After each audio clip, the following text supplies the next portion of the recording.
Hello friends, तो आज हम लोग करेंगे पीरियोडिक टेबल फ्रॉम क्लास 9। तो देखो, सबसे पहले तो हम लोग को पता है दैट एक बेसिक आइडिया हम लोग को है कि एलिमेंट्स क्या होता है, मेटल्स क्या होता है, नॉन मेटल्स क्या होता है, मेटेलॉइड्स क्या होता है। तो अब इनका अरेंजमेंट हम लोग को करना था, क्योंकि अब इतने सारे एलिमेंट्स जब पता चल गए, जब पहला पीरियोडिक टेबल मतलब जब प्रॉपर एक पीरियोडिक टेबल बना था जब पहला, तो वो काइंड ऑफ लाइक मैंडलीव के थ्रू बनाया गया था and it was like it only contain 63 elements. तो वहाँ पे 63 एलिमेंट्स थे, बाद में 118 एलिमेंट्स पता चला, तो टिल प्रेजेंट हम लोग के पास 118 एलिमेंट्स हैं। तो उनको अरेंज करने के लिए, ताकि हम लोग को हर एक एलिमेंट्स को इंडिविजुअली ना पढ़ना पड़े और एक ग्रुप को या एक पीरियड को स्टडी करने से हम लोग को सारे एलिमेंट्स के थोड़े थोड़े कैरेक्टरिस्टिक के बारे में एटलीस्ट आइडिया हो जाए, इस चीज़ के लिए बेसिकली पीरियोडिक टेबल का अरेंजमेंट जो था वो इम्पॉर्टेंट था। तो अब बहुत सारे साइंटिस्ट आए और अलग अलग साइंटिस्ट ने अलग अलग अपना पीरियोडिक टेबल का स्ट्रक्चर प्रपोज किया, और हर एक स्ट्रक्चर से हम लोग को कुछ ना कुछ सीखने को मिला, जिससे हम लोग आगे और एक बेटर पीरियोडिक टेबल बना पाए। अब जैसे कि सबसे पहले डॉबर्नियर ट्राइड, तो जैसे कि according to our syllabus Dobereiner triad, that is J.W. Daubernier, who was a German scientist or a chemist. So basically he came and he made a periodic table, and basically the main thing he told was that any three elements, if we arrange it in a group according to their mass numbers, that means सबसे कम mass number सबसे left side में, उससे accordingly जैसे जैसे mass number बढ़ेगा वैसे वैसे elements को अगर अरेंज करेंगे, तो जो दो साइड एलिमेंट्स का जो सम करके जो हाफ आएगा, दैट इज बेसिकली जो मीन आएगा, वो मिडिल एलिमेंट के बराबर होगा। अब जैसे कि यहाँ पे तीन एलिमेंट्स का एग्जांपल लेते हैं। फॉर एग्जांपल यहाँ पे जैसे कि दिया हुआ है क्लोरीन, ब्रोमीन एंड आयोडीन। तो क्लोरीन का मास अराउंड 35.5 था, ब्रोमीन अराउंड 80 और आयोडीन अराउंड 127। तो अगर हम लोग आयोडीन और क्लोरीन का अराउंड मीन निकालेंगे, तो वो ब्रोमीन के मास यानी कि 80 से बहुत लाइक क्लोज आएगा। बट ये जो प्रॉपर्टीज हैं ये सिर्फ लाइटर एलिमेंट्स के लिए सही रहा, उससे ज़्यादा अगर हम लोग हेवियर मेटल्स की तरफ गए तो ये मतलब ये जो प्रॉपर्टी जो डॉबर्नियर सजेस्ट किए थे, ये इतने अच्छे से एप्लीकेबल नहीं रहा। ठीक है, नाउ देखो, सबसे मेन प्रॉब्लम यही था कि जितने भी साइंटिस्ट आए उन्होंने पीरियोडिक टेबल को मास नंबर के अकॉर्डिंगली अरेंज किया। तीन साइंटिस्ट के बारे में हम लोग को पढ़ना है, डॉबर्नियर, न्यूलैंड और मेंडलीव, और तीनों ने ही मास नंबर के अकॉर्डिंग इसको अरेंज किया, जबकि तब तक प्रोटॉन्स, इलेक्ट्रॉन्स या न्यूट्रॉन्स के बारे में पता था, बट उतने अच्छे से नहीं है जितने आज के टाइम पे हम लोग को पता है। ठीक है, तो बहुत सारे लाइक यहाँ पे ये भी हुए कि बहुत सारे एनॉमलस पेयर वगैरह वगैरह। तो इसी वजह से ये जो डॉबर्नियर ट्राइड था ये इतना सक्सेसफुल नहीं रहा, क्योंकि ये सारे एलिमेंट्स को उसी पैटर्न में अरेंज नहीं कर पाए, और साथ ही साथ इनका जो वो मीन वाला लॉ था ये सारे एलिमेंट्स के लिए एप्लीकेबल नहीं था। एंड इसके अलावा देखो कि यहाँ पे जैसे कि हम लोग मास नंबर के अकॉर्डिंग कर रहे हैं, तो बहुत बार ऐसा होता है कि प्रॉपर्टीज सेम करने के चक्कर में, कि एक ग्रुप में सेम प्रॉपर्टीज होगा, ये करने के चक्कर में कहीं ना कहीं मास नंबर के साथ इधर उधर कर देते थे, कि कोई मास नंबर कम है बट जस्ट बिकॉज उसका प्रॉपर्टी इस ग्रुप के साथ मैच कर रहा है, तो इसीलिए जो ज्यादा मास नंबर वाला जो एलिमेंट है वो लेफ्ट साइड में आ जाता था, और उससे जो कम मास नंबर वाला है वो लेफ्ट साइड में। जबकि मास नंबर पूरे तरीके से प्रोटॉन्स और न्यूट्रॉन्स पर डिपेंड करता है, प्रोटॉन्स तो सबका सेम होता है बट न्यूट्रॉन्स डिफर कर सकता है, प्लस उस समय पे आइसोटोप्स वगैरह के बारे में भी इंफॉर्मेशन नहीं था।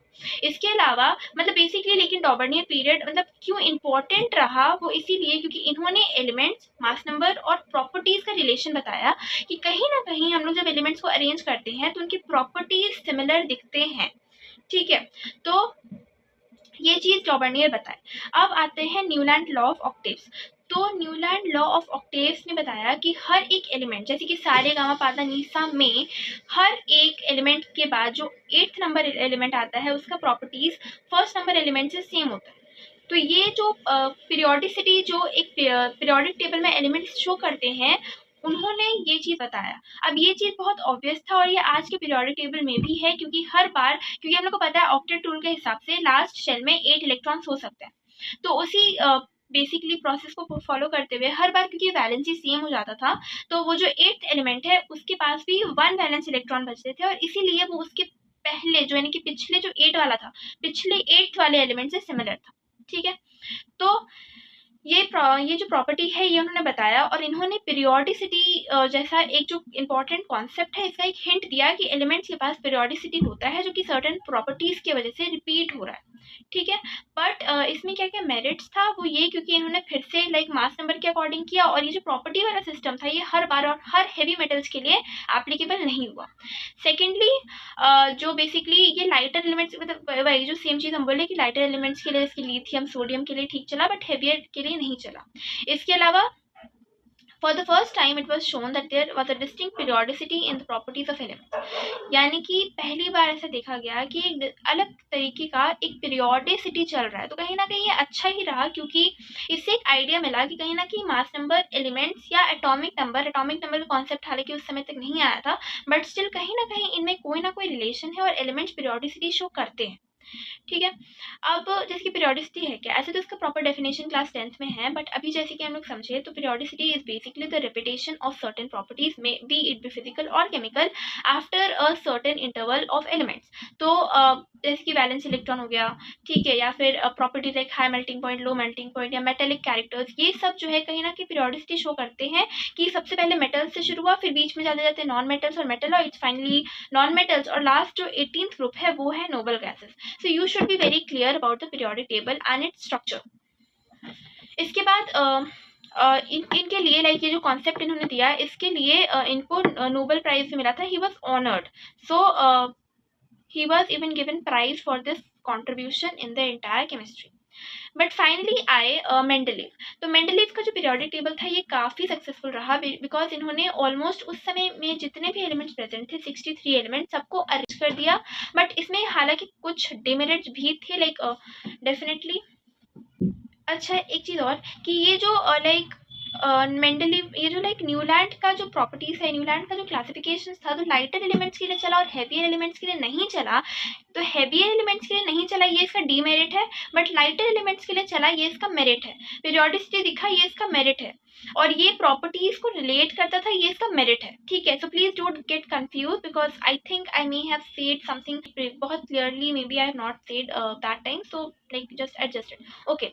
नाउ मेंडलीव, तो मेंडलीव पीरियोडिक टेबल बेसिकली सारे 63 एलिमेंट्स को इन्होंने अरेंज कर दिया, एंड ये जो प्रॉपर्टी था इसको मतलब लाइक हम लोग देखेंगे कि मॉडर्न पीरियोडिक टेबल में भी एक स्टेटमेंट दिया गया है कि जो physical and chemical properties of element होता है वो पीरियोडिक फंक्शन है उसके एटॉमिक नंबर का, बट यहाँ पे उन्होंने बोला एटॉमिक मासेस, जो कि गलत था, बिकॉज एटॉमिक मासेस से हम लोग सारे एलिमेंट्स को प्रॉपर्ली अरेंज नहीं कर सकते, आइसोटोप्स होते हैं, आइसोबार्स होते हैं वगैरह वगैरह, तो इसी वजह से। बट स्टिल यहाँ पे जैसे कि ये भी एक लाइक अच्छा स्ट्रक्चर था, बिकॉज इससे बहुत कुछ लाइक सीखने को मिला और इससे काफ़ी कुछ अडेप्ट भी किया गया है मॉडर्न पीरियोडिक टेबल में।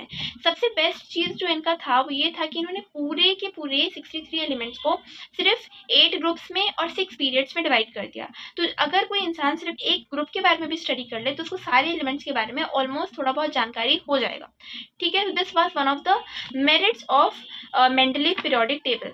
नाउ गैप्स भी इन्होंने छोड़ा था लाइक अनडिस्कवर्ड एलिमेंट्स के लिए, जैसे कि एक का सिलिकॉन और एक का एल्यूमिनियम, ठीक है। तो वो पीरियोडिक टेबल में लाइक एक का सिलिकॉन मीन्स सिलिकॉन के जस्ट साइड में इन्होंने एक जगह छोड़ा नीचे, जिसको बाद में जर्मेनियम के नाम से हम लोग उस एलिमेंट को जानते हैं, और एक का एल्यूमिनियम के नीचे भी जगह छोड़ा जिसको हम लोग आज की डेट में गैलियम के नाम से जानते हैं। तो ये जो गैलियम है या ये जो जर्मेनियम है ये बेसिकली उन्होंने उसी टाइम बता दिया था कि एक ऐसा एलिमेंट होता है जिसका मास नंबर भी इन्होंने बताया था, प्रॉपर्टीज भी इन्होंने बताई थी कि मेल्टिंग पॉइंट हाई होगा, लो होगा, और ये आज के जर्मेनियम और गैलियम से काफ़ी ज़्यादा मैच करता है। तो ये एक अच्छा चीज़ था कि उन्होंने अनडिस्कवर्ड एलिमेंट्स के लिए जहाँ पे भी इनको लगा कि मास नंबर में बहुत ज़्यादा गैप हो जा रहा है वहाँ पे इन्होंने जगह छोड़ दिया। इसके बाद prediction of properties of undiscovered element, तो प्रॉपर्टीज भी प्रिडिक्ट कर दिया। इसके अलावा इनकरेक्ट एटॉमिक मासेस करेक्टेड। तो प्रीवियसली क्या था कि गोल्ड और प्लैटिनम को मतलब like placing these elements strictly on the basis of similarities in their properties, so he was able to correct the values. So you know इन्होंने strictly gold और platinum को उनके सिमिलर प्रॉपर्टीज की वजह से पीरियोडिक टेबल में same group में arrange कर दिया, जिससे गोल्ड और प्लैटिनम का जो गलत मास नंबर था वो भी सही हो गया, ठीक है। तो ये सारे इनका मेरिट्स था जो कि मेंडलीव पीरियोडिक टेबल में है। अब आते हैं डीमेरिट्स। तो डीमेरिट्स में बेसिकली एनोमलस पेयर्स। तो बहुत बार हुआ क्या कि सेम प्रॉपर्टीज लाने के चक्कर में सेम ग्रुप में इन्होंने मास नंबर के साथ थोड़ा बहुत इधर उधर लाइक कर दिया, जैसे कि कोबाल्ट निकल, और कोबाल्ट और निकल का जो प्रॉपर्टी है वो काफ़ी ज़्यादा सिमिलर है आयरन से, but he put iron in a completely separate position. इसके अलावा जो टेलेरियम है जिसका एटॉमिक मास 127.6 है, वो पहले आ जाता है आयोडीन से जिसका मास नंबर 126.9 है। तो मतलब लाइटर एलिमेंट जो है वो बाद में आया और टेलेरियम पहले आ गया, जस्ट बिकॉज इनको प्रॉपर्टीज सेम करना था। आयोडीन हेलोजन वाले ग्रुप में जाता तो उसको बाद में भेज दिया, और टेलेरियम जो कि बेसिकली एल्यूमिनियम वाले ग्रुप में आता उसको पहले। तो इसी वजह से यहाँ पे इसके चक्कर में भी जो है मास नंबर के साथ इधर उधर हुआ।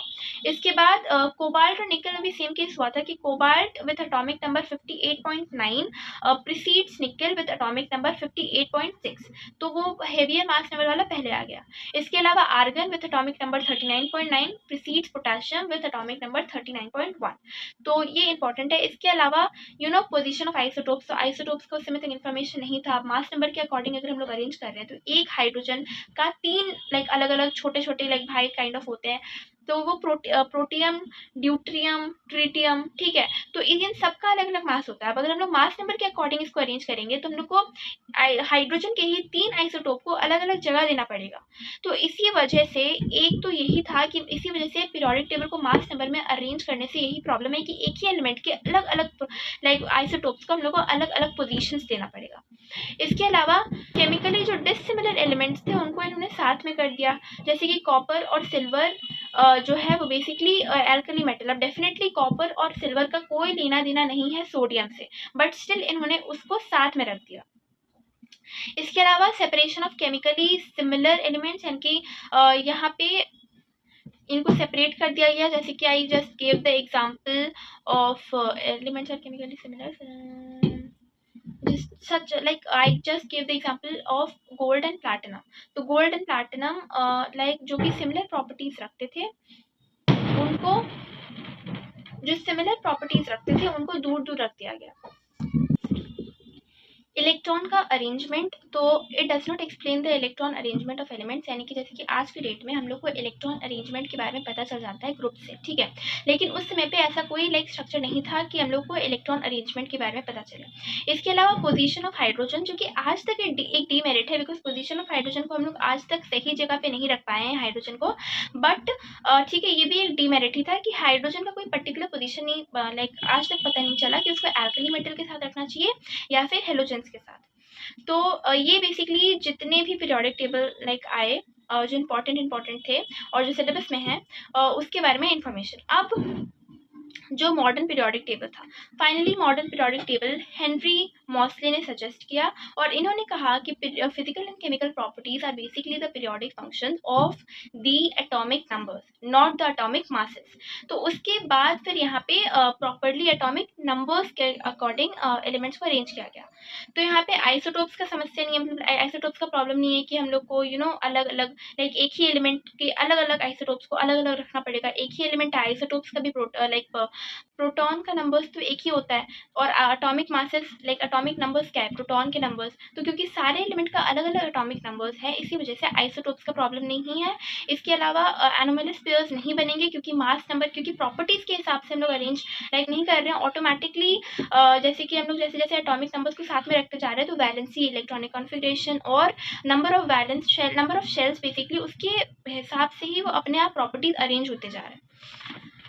इसके बाद मॉडर्न पीरियोडिक टेबल फाइनली बना और इनर्ट गैसेस को अलग पोजीशन मिला। अब अगर हम लोग देखेंगे तो यहाँ पे एल्कली अर्थ मेटल्स होते हैं, इसके बाद एल्कली मेटल्स होते हैं, उसके बाद एल्कली अर्थ मेटल्स होते हैं, उसके बाद बीच में ट्रांजिशन एलिमेंट्स है फ्रॉम 3 to 12, जिसको हम लोग को अभी नहीं पढ़ना है, ठीक है। फिर 13 से लेके 18 तक जो एलिमेंट्स है उनको हम लोग को पढ़ना है, और देखना कि ग्रुप 3 पीरियड 6 और 7 में 2 ग्रुप ऑफ एलिमेंट्स है जिनको हम लोग बोलते हैं लैंथेनाइट और एक्टिनाइट।